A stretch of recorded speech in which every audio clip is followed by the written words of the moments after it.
भारतीय संविधान का आर्टिकल 25 कहता है कि हर किसी को अपने चॉइस के मजहब को फॉलो करने की पूरी आज़ादी है। आर्टिकल 26 कहता है कि फॉलो कर रहे मजहब की प्रॉपर्टी मैनेज करने का भी पूरा हक है। अब सोचिए कि वक्फ के कानून में जो संशोधन होने जा रहा था उसके तहत वक्फ बोर्ड में नॉन मुस्लिम्स को लाया जाएगा। क्या यह बात बिल्कुल अच्छी है? क्या हमारे बोर्ड को सेक्युलर नहीं होना चाहिए? इस बात का अंदाजा उल्टा करके लगाया जा सकता है। तो क्या किसी बहुत भव्य मंदिर की शानदार प्रॉपर्टीज को मैनेज करने वाले ट्रस्ट या बोर्ड में किसी ईसाई या मुसलमान को आप जगह देंगे? नहीं देंगे। क्यों? वहां एक आर्ग्यूमेंट आएगा कि ना ये इस मजहब को जानते हैं, ना ये इस मजहब को मानते हैं। तो फिर वक्फ बोर्ड में नॉन मुस्लिम की एंट्री कैसे हो सकती है? ये क्या ये बराबरी का हक है जो आर्टिकल 14 कहता है?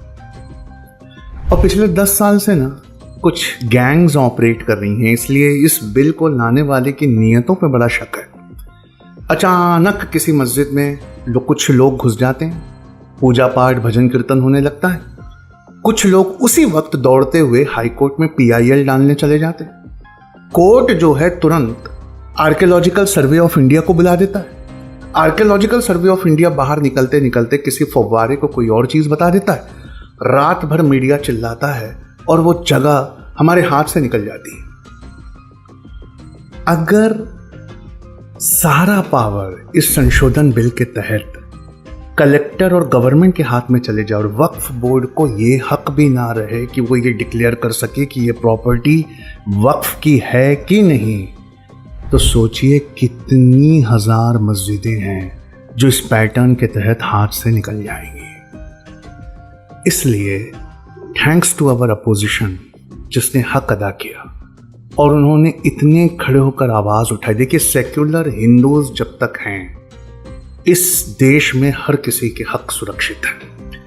लेकिन जब ये संशोधन बिल आया ना, तो मैं बहुत जोश में और जज्बात में ये चाहता था कि वक्फ के कानून में ज़रूर संशोधन हो। क्यों? क्योंकि मैंने अपने यहाँ अल्लाह का नाम लेने वाले दाढ़ी टोपियों वालों को वक्फ की प्रॉपर्टी बेचकर अपना घर बनाते देखा है। भारतीय रेलवे और आर्मी के बाद सबसे ज़्यादा प्रॉपर्टी इस भारत की सबसे गरीब कौम की है। 2011 सेंसस के मुताबिक शहर और गांव की सबसे गरीब कौम ये है जिसके पास वक्फ की प्रॉपर्टी है। थैंक्स टू द अपोजिशन अभी तो ये मामला जॉइंट पार्लियामेंट्री कमेटी में चला गया, लेकिन वक्त पड़ने पर आपको खड़े होना पड़ेगा इन दोनों गिद्धों से लड़ने। एक जो हमारा चोला पहने हुए हैं और एक जिनकी नीयतें ऐसी है।